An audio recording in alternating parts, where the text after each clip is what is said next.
Okay, so this is the very long-awaited Tippmann M4. Tippmann isn't known for making airsoft products, but Tippmann is known for making paintball products. And they're very good in that market. But they decided to step up their game and go into the airsoft market now.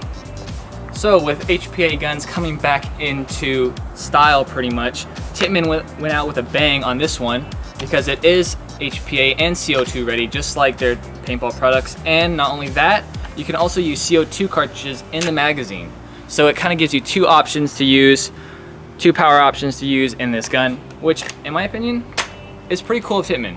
So now we're going to talk about the parts that it comes with, as in rail mounts and just the features in general. So Tippmann based their gun off just a regular M4, which is, you know, that's expected.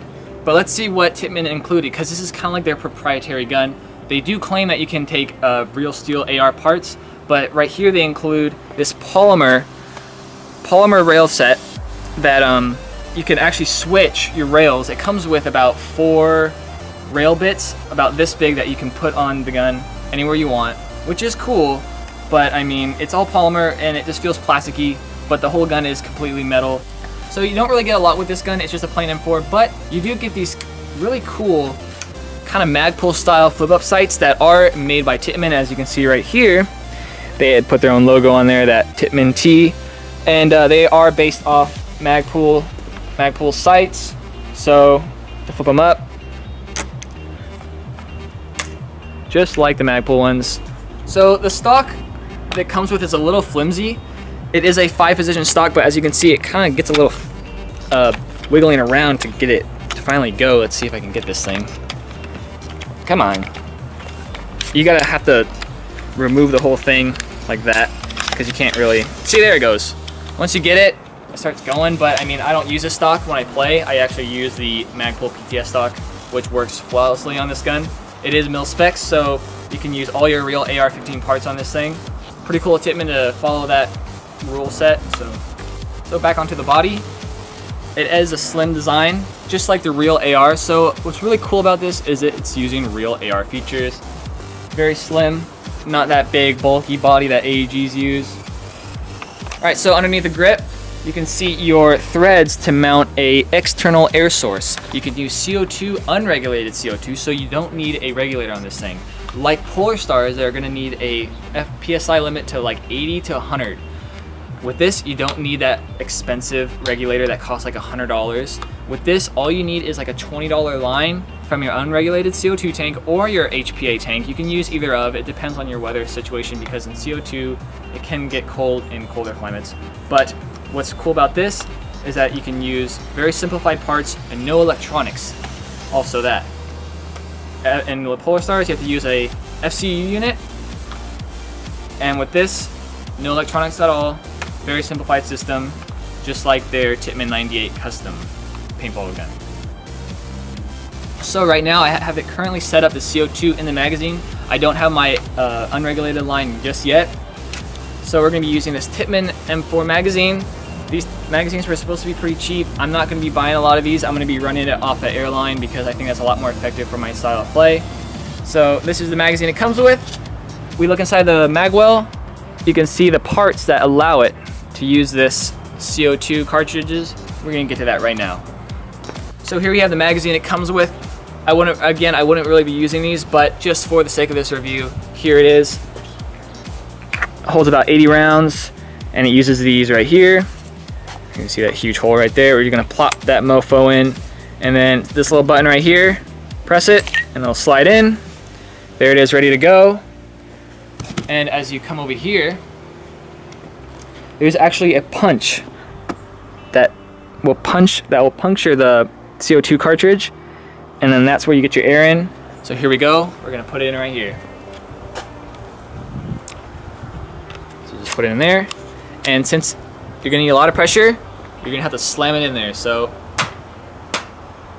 maybe not. You know what? Shit, I fucked up. What do you mean you fucked up? I didn't load it with BBs. Oh. Oh no! Hey. Fuck. Add that in the review. Damn it. Okay, like I just did, you're not supposed to put the CO2 tank in there. I was stupid like that. Oh wait, hold on. Okay, wait, again. Let's make it a filler clip. I'm gonna cut it. Okay, like what you just saw there, I did not load the BBs in time, so that's another bad thing. That's why I'm not gonna be using these things, is because you can't take your magazine out without the CO2 going everywhere. So, it's whatever. Okay, so remember to fill your magazine up with BBs before you put CO2. So, we're just gonna cut that. And then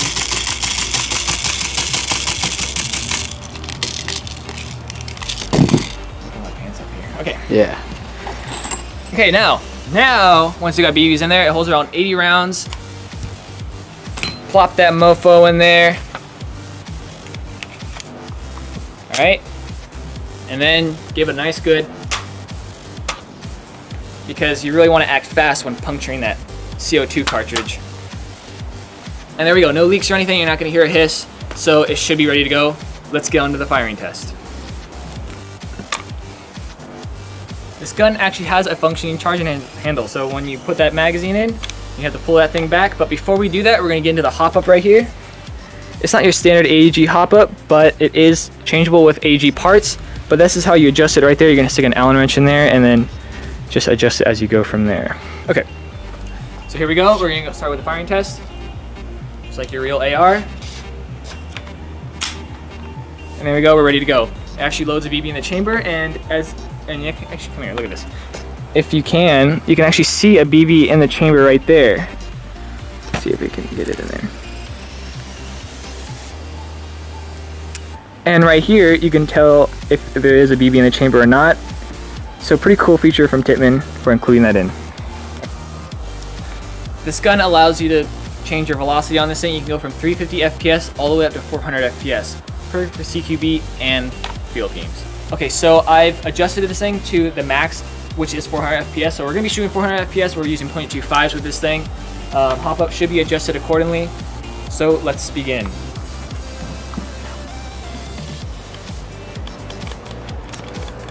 Pull back on the charging handle. Wait. And go.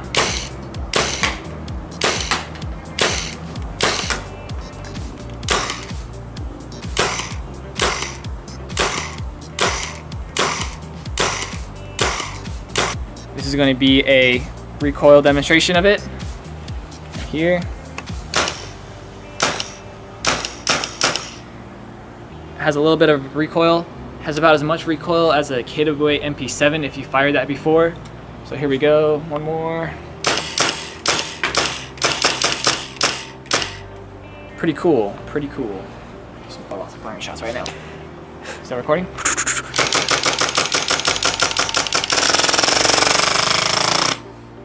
And that's what happens when you're out of ammo. Okay guys, so first of all, the gun seems pretty cool, but I've had lots of problems with this thing. We can look in here. This is where you adjust your rate of fire.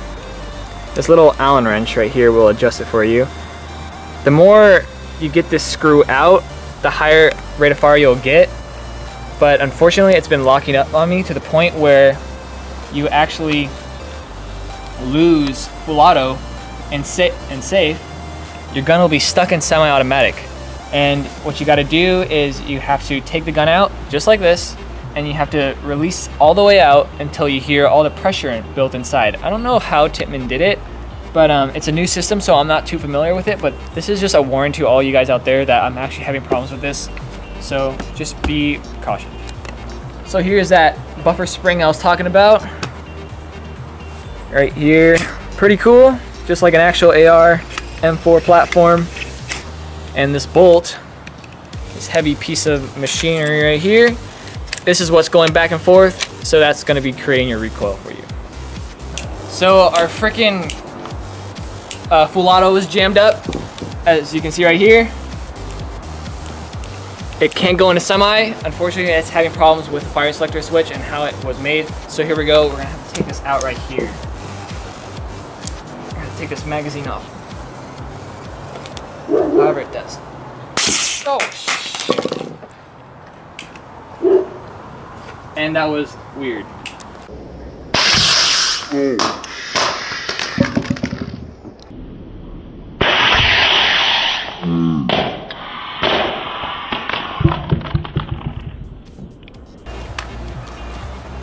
So that was a Tippmann M4. A little bit of quirks, but again, this is the first generation of something. I wouldn't recommend getting the first generation of anything. Always wait till the kinks are sought out, and just once there's a little bit more understanding, because to be honest, I'm not sure how these parts work inside. I'm not really willing to go in there and digest the thing. So just wait a bit. Once the kinks are out, it should be a cool platform. Really cool idea, but right now, it still has quite a bit of problems.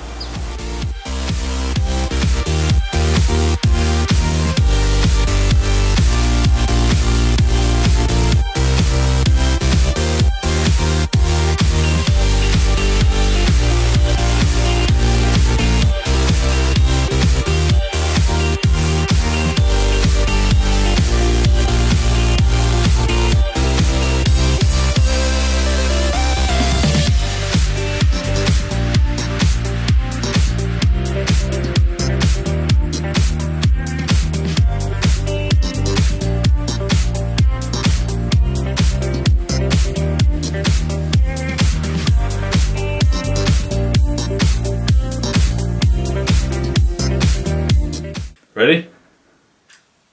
Oh crap. It might take a while. Here it comes. Oh! Ah! Hopefully you had your...